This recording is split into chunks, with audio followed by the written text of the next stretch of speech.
We often celebrate the joy, the colour and the music of Nottingham Carnival, but we must never forget that this is more than just a party. Carnival is a cultural institution born out of struggle, resistance and the underlying spirit of the British generation. When Caribbean migrants arrived in Britain after the Second World War, they helped to come and rebuild the country. But sadly what they found was a hostile environment, racism, poor housing, exclusion from institutions of British life. But instead of retreating, they responded with colour, culture, unity and pride. One of the turning points in 1959, when Kelson Cochrane, a young Antiguan carpenter with aspirations to be a lawyer, was murdered in a racist attack just minutes from where we stand.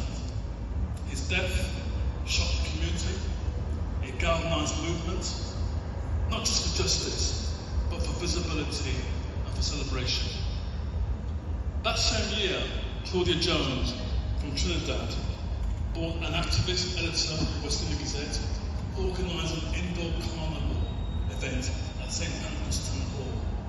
It was a powerful act of cultural resistance, bringing joy where there was pain and unity when there was division.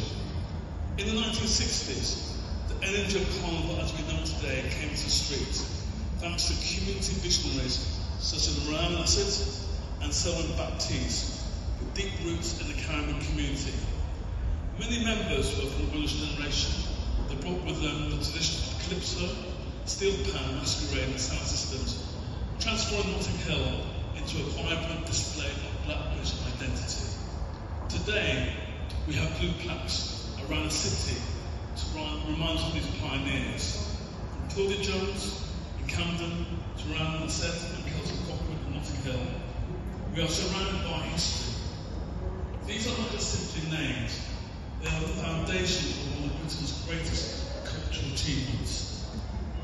But the Windrush legacy didn't stop in the West London. Across the UK, the Caribbean community, particularly those who arrived between 1940s and 70s, established carnivals throughout that became an expression of identity, resistance and belonging.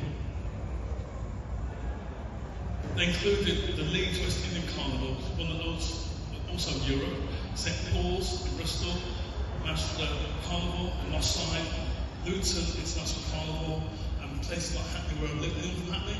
East London? No, but I support Hackney. Coventry, Birmingham, Derby and many other places. Each of these events was shaped by the values of the Windrush generation: pride, community and defiance in the face of exclusion. Fast forward today, the Nottingham Carnival is the second largest in the world, drawing more than 2 million people annually. It generates hundreds of millions of pounds in economic activity and showcases Britain as a global centre for culture and diversity.